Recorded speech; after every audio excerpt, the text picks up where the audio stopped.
Hi there, my name's Andres. I'm from Flythrough and Unite STEM. Today we're going to talk about how to set up your new drone or DIY drone in Betaflight. So for the sake of today's demonstration purposes, we're going to be using this 3-inch frame and little drone that we put together for one of our challenges. It's a size of my hand, very small little 3-inch drone. There's a lot of things to talk about right now, but I think it's better just to get into the Betaflight walkthrough and we'll just kind of talk about things as they come about. The very first step we're going to do is we're going to go to github.com/Betaflight, or we can just look up on Google most recent version of Betaflight or download Betaflight, and you just want to make sure that you have the most recent configurator. So in this case, we're going to go to that website, Betaflight Configurator 10.9.0. We're going to scroll all the way to the bottom and we're going to select macOS.dmg. So that's going to download to our downloads. We're going to wait for that to download and we're going to install it as an application. So I actually have obviously the newest Betaflight installed, so we're just going to jump in right there. All right, Betaflight. So the first thing we're gonna do is we're just gonna plug in our drone to our computer using, in this case, a USB-C to USB, if you can see it right there. We're gonna use that port and we're just gonna plug it straight in. You should see these two little lights start blinking and it's actually going to auto connect to Betaflight. So if you can see right now, the screen has the drone on it. It's facing the right direction. And we're just going to make sure that the gyro inside is programmed the right way. So we're just going to, go like this, go like that. Nice. Beautiful. So the gyro inside of this is programmed perfectly. We're not even going to have to calibrate anything on the first start. So I think we're good here.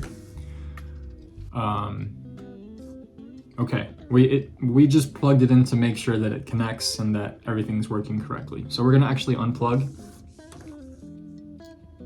and disconnect. Cool. Step 1 is done. It connects. So the next thing we're going to do is update the firmware inside of the drone, and really just the flight controller's firmware is the computer speaking to everything. So what we're going to do now is we're going to initiate a bootloader or software update sequence for the drone itself. And to do this, we're going to look for a little button on the flight controller. I don't know if you can see it in this video here. Yep, right there. So let me find my pointer. Right there is a little button, and what we're going to do is we're going to press this button simultaneously while we plug in the cable to that port. So we're going to right now just hold the button down and hear it click. We're going to hold that button down and we're going to plug in the USB. All right.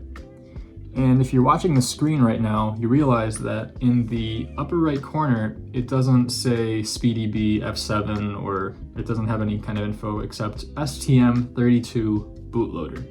And that's going to indicate that the drone is in software update mode, or it's just a software kind of mode for the drone. It's not going to connect to Betaflight and you're not going to be able to program anything. It's just going to set up to be updated. All right, so we're gonna set the drone down. We're gonna click Update Firmware. We're gonna choose a board. This is really important to do. We'll try to auto detect it. Didn't work. All right, choose a board. So just to make sure we have the right board, I'm gonna go to SpeedyBee's website right now. So I think we had the F7 Mini 20x20 flight controller. And for best results, I'm actually just gonna go straight to the SpeedyBee website, not GetFPV, not Amazon. They're gonna have the best results for me. I'm gonna keep scrolling and scrolling until I see a specification called Firmware. There's a lot of pictures on this page.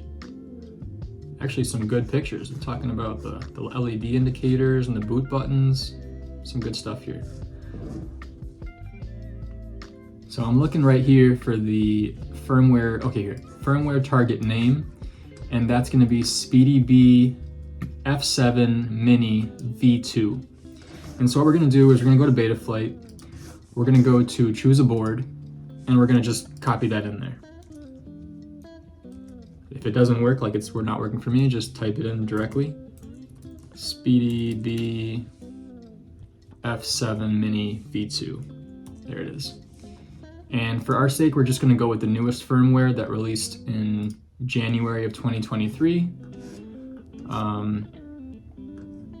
This is a totally new drone, so I'm gonna wipe the build configuration since we haven't really set it up yet. But if this is a drone that you've used in the past and you've set it up and you have all your configurations locked in, you may just want to click the tab for core only so that it only updates the firmware and doesn't change any configurations with the receiver or the ports or the motors. It won't mess with your settings at all if you don't select the core. So everything looks good. We're going to go to the bottom to the right here and say load firmware. Once you hit load firmware online, it's going to be pulling the firmware from the internet source to your computer.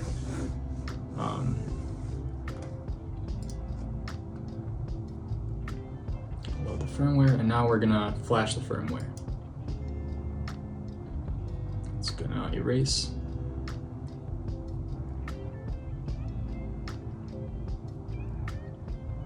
And now it's flashing the firmware to the most recent version, or the version that you loaded up. And this should take some time, and I do not click anything, just let this do its thing.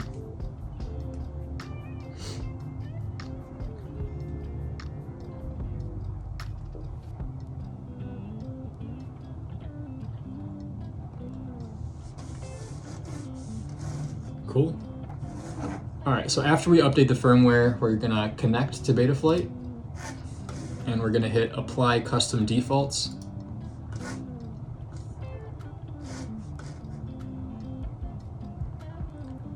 Ignore the motor output warnings, it's telling you that nothing's configured. So looking at ports, your ports are dictated, like this probably doesn't make a whole lot of sense just looking at it, but your ports are your RX and TX pads on your drone. So if you set up your receiver to be on R1 or R2, you would set up your serial RX to be on that corresponding number. So if we did set up our Crossfire receiver on R1, which we did, we would select UART1 and serial RX. UART6, I don't think that anything's connected to UART6. Think of your ports as USB ports on a computer. They're labeled or HDMI ports, HDMI 1, HDMI 2, HDMI 3. They're just selecting which source you're using to be able to connect to it when you're plugged in with your drone. All right, going into configurations. Configuration is just kind of a settings page, I guess, for your drone, how it connects to all the features, and I would think of it as like a settings page in a way. So the craft name, I'm gonna type in 3-inch frame. Yeah, good enough. Can set your maximum arm angle to 180. That means that it won't be affected by an incline. So if you try to arm your drone on a hill, it'll account for that angle that it's on, and it'll still allow your drone to arm. So 180 for your max arm angle.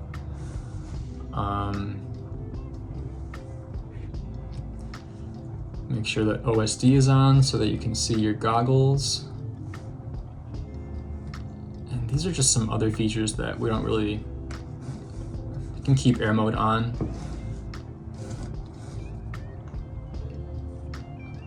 This CW180, the first gyro, this might be the most important drop down in this board and sensor alignment, because this is trying to talk about the direction of your flight controller. So on every flight controller, there's a little arrow that indicates like where straight is, straight and right side up. So if you mount your flight controller offset 90 degrees facing to the right or to the left, you need to account for that in your board and sensor alignment. So you're programming your flight controller to know what is straight if it's not straight. If it is straight, you can keep it at 180 or the default setting that it's at, but know that you might have to compensate for an incorrect board alignment or setting that in case you set up your board incorrectly. This is where you'd fix it right here. All right. We'll set D-Shot beacon configuration, RX Lost and RX Set as on. This will make your drone beep if you have a beeper or you failsafe or you have some kind of way to just alert you of your drone's positioning, and I don't know. It's just good for your beeper to work. That's basically it. These are also things that would cause your beeper to go off.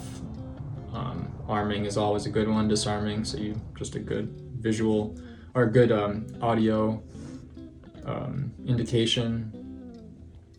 Yeah. We'll save and reboot.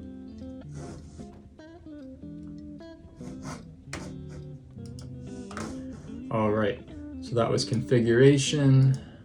Let's look at power and battery. There's really nothing to mess with in here. I would say the only thing to adjust, and this is just for preference, keeping your batteries healthy and long lasting, I would set your warning cell voltage to 3.8, and that's only because, I don't know, your batteries will tend to last longer if you look after them better and not drain them to 0%, or 10%. You want to always stop your batteries after about 50 to 60% of use, but you don't ever want to drain them to nothing. So keep that in mind. This, what I just did here, will help us not go below where we should be. And by doing that, it'll warn us sooner.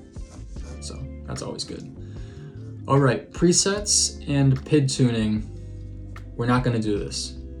I know that tuning and presets are fun, but if you don't know what default feels and looks like, it's hard to make adjustments. So please just mess with your drone on its default setting for as long as you feel comfortable, and really get into PID tuning and presets once you have a good understanding of how your drone works out of the box. So that's all I'll say for that. All right, receiver. So to get this tab to work properly, we actually have to go into our controller and we have to have a battery on hand. So we're gonna set up our controller really quickly to be able to get into this step. So I'm gonna power on our controller. Welcome to HTX. All right, and now it's set on the drone we were working on yesterday. I'm gonna put this here so you can see what I'm doing. So I'm at the regular page, or the home page. I'm gonna click model. I'm gonna go to 6 where there's nothing. And I'm gonna create a model. All right, return. So right now we need to set up our Crossfire receiver to work with our little bay that's connected to our radio master. So I'm gonna go to model again, page. I'm gonna name our craft really quick. We'll call it the, what's the most creative way we can name this? Call it the 3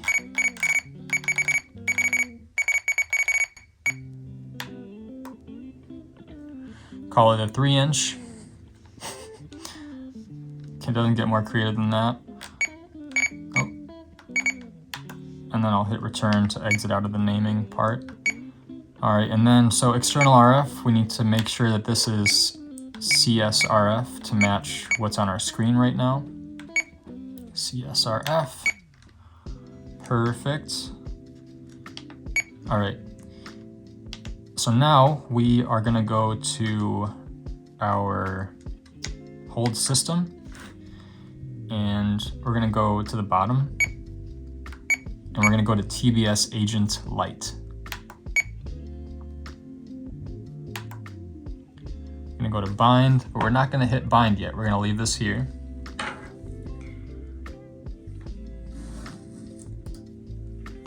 So what we're gonna do now is we're just gonna press this bind button while we plug in at the same time.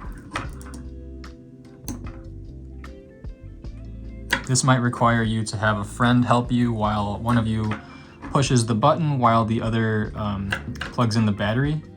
It can be a little bit challenging if you've never done this in the past. Oh, I didn't get it right. As you can see, it's glowing green. That's not good. We're gonna try again. Finally got it. Okay, so you can see it's beeping now.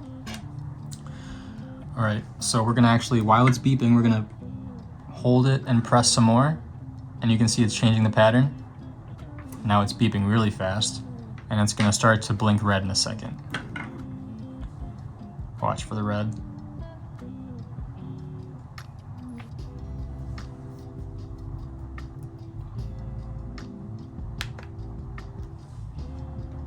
So I put it into bind mode just now, and you see it started blinking red. And just as I put that into bind mode, this prompt came up called Update Nano RX. And that's how you know it's starting the bind process. We're gonna hit OK, and it's gonna start saying Update Receiver. This is really important to just let it do its thing here. Interrupting the binding process could cause it to just have trouble binding and just, you know, be an incomplete bind.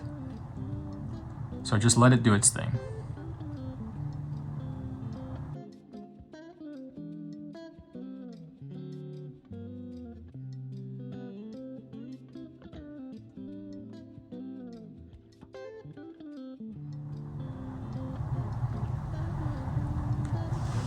RX is loading, don't interrupt. If your screen ever goes dark, you can just move the knobs around without having to interfere with any buttons. Binding okay. We are good. Telemetry recovered. Cool. So now we can hit return. Cool. So now that this is bound, we can go back to Betaflight. So we are back in Betaflight. We are gonna plug in our drone to the USB-C part. It's plugged in. We're just gonna go straight to receiver. And we're not getting any action. See, nothing, all right? Let's make sure everything's correct first, right? We have our serial via UART, that's correct. Our serial receiver provider is CRSF, that's also correct. No action though. How can we troubleshoot this? Let's try giving some power to the flight controller. So you can plug in a battery while your drone is plugged in to your computer. That is a feature of Betaflight that keeps all your gear safe even though you're plugging in a LiPo battery to your drone, to your computer. Just Betaflight's awesome. So we're gonna give the drone some power to see if it powers the receiver. Telemetry recovered. And instantly we have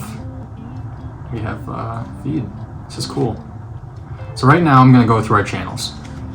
We have throttle. We have yaw. And you can see there's a live update happening on the screen. So the drone is literally showing the inputs that we're going to give it minus throttle, right? Pitch. That's correct. And roll.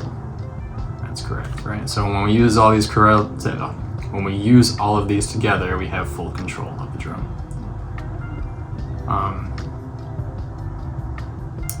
I want to point out too, this didn't happen to me, but it could happen to you where your sticks don't match your channels. So like, let's say you try to go throttle, but you're actually doing like roll. You know, your things are happening that you don't intend them to because the sticks aren't on the right channel or are not on the right channel map. So how we can fix that is just going actually to here where it says channel map and just typing in a different variation of those letters. So A, which refers to the aileron, E, the elevator, T, throttle, R, and rudder. Those all are corresponding to how they're laid out on the channel map. But if we change that to say T-A-E-R and we hit save, everything's out of whack. Throttle is on elevator, yaw is correct still, the roll is actually pitch, throttle is your roll. No, sorry, throttle is pitch. It's all messed up. Things don't make sense. It's just not good. So if you're ever in this position where the channels don't make sense, you can always go to your channel map here and just type in the right configuration. So we know our last one was AETR. And we're back to normal. Cool? All right. So the next thing we want to do is to set up a button for our arm. And so what we're going to do is we're going to go, first of all, we're going to hit save to make sure this doesn't change our channel map. Cool. We're going to go to modes next, and we're going to select add range for our arm. And so think of this slider as the 3 steps of this button, or which one has 3? Okay, so this button has 3 clicks. Listen. Right? One side. Okay, so think of those 3 clicks as like, this is one spot, this is another spot, and this is another spot. We want our arm to be on the bottom click, right? Not in the middle. This would be the middle. This would be the bottom. Like, right? So we're gonna make that the bottom. For safety, I'm gonna unplug my battery. So I set up my arm. Even though the command for the arm is set up on the flight controller, it's still not set up in the radio. What we can do first to make the radio speak better to the flight controller is to set up switches in the controller itself. So what we're gonna do is we are gonna go to model. We're gonna go to page for the 3-inch. We're gonna hit page again, and again, and again.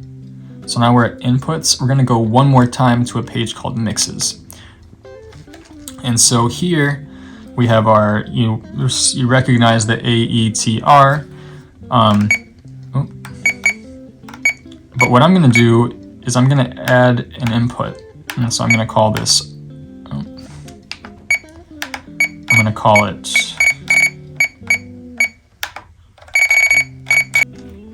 arm. I'm gonna call it arm. And I'm gonna set it up to be on a stick.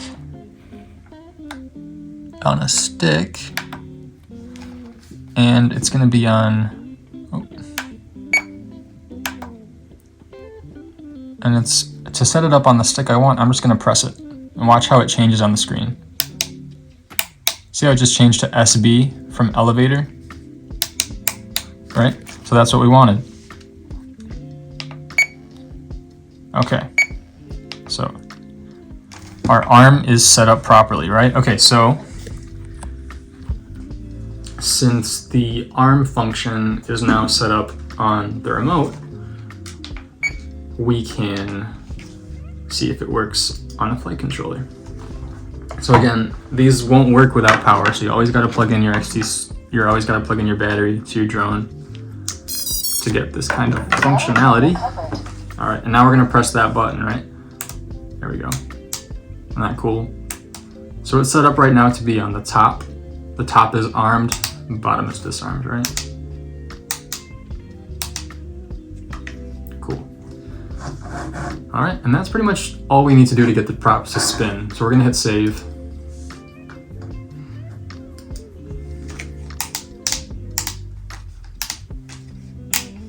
Cool. And finally, we're gonna go to motors.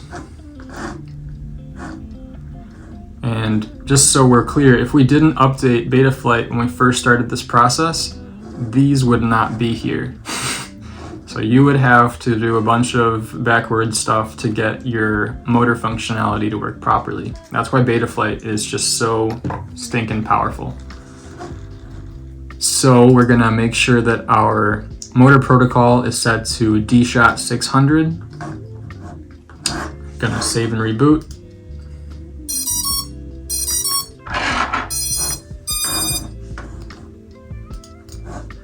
Go to our motors tab once again, and we're gonna hit reorder motors.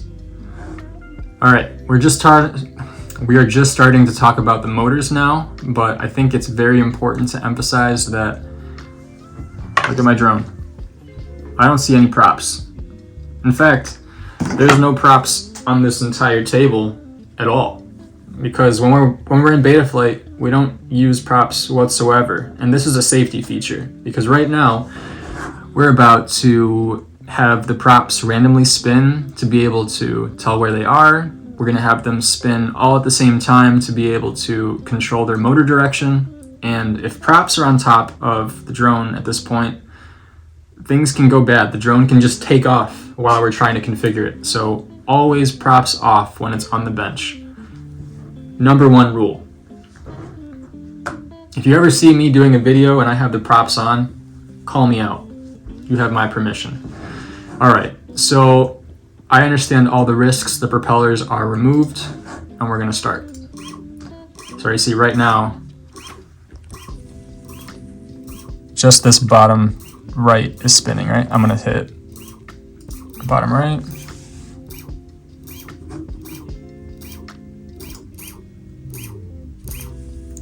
My candies. Bottom left. Top left. Cool. Save. Now it's gonna reboot. All right, motors once again. We're gonna hit motor direction. I understand all the risks. Yeah. And so we're gonna hit this one called Wizard. And so what this is gonna do, it's gonna make all the props spin at the same time. And we're gonna individually select which motors are spinning backwards. So we're gonna start and spin motors. And I'm just gonna feel with my fingers which ones aren't going the right way. 2 is correct. 4 is correct. 1 is correct. 3 is correct. Yep, all correct. So that was easier than we had to do, but just for sake of reference, if we did click 1 to get spinning the opposite direction, this is what would happen. See that? On motor 1, bottom right, just spins the opposite direction. Cool. So these motors are looking good. I am happy. All right. The next thing we're going to talk about is OSD. And it's going to be pretty helpful to talk about this with the goggles present. Essentially, your goggles, if they're on and connected to your drone while you're configuring, can see what you're doing as you know, if you say like, I want to have, let's just go down the list together. I want to have battery voltage, battery usage in a percentage form, battery efficiency, and average cell voltage, and I want to have disarmed, and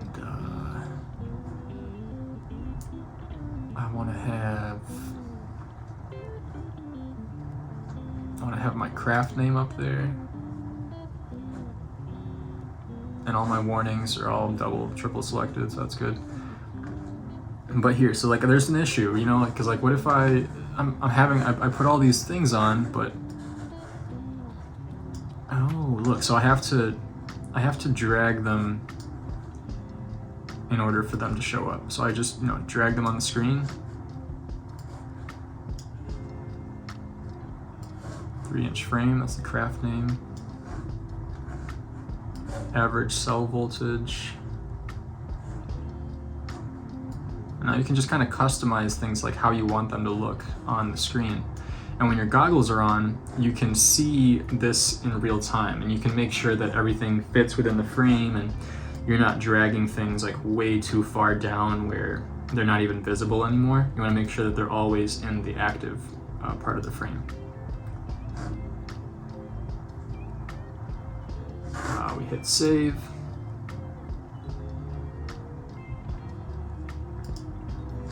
Cool. Power cycle this baby.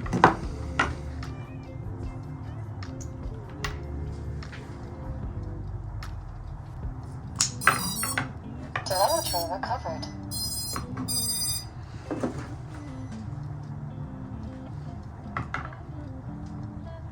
So just want to point out really quick that we have, in fact, video. You can see what we're seeing there. Like, oh, what's going on? My battery's about to die on my goggles, but get the point. Cool. Now we'll just test the arm.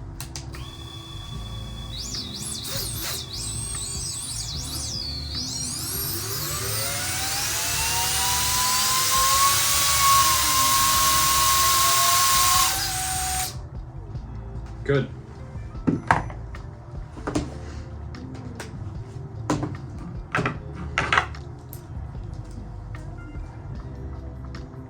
Okay, so at this point, if you are at this part of the installation,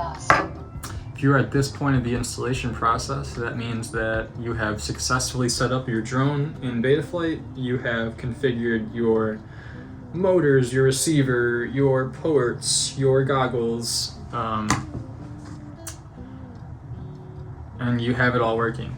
So I hope this video instruction on Betaflight was helpful, and as usual, if you have any questions, please feel free to reach out to us at Unite STEM, and we'll be happy to answer some of your questions. Thank you. Talk to you soon, everyone.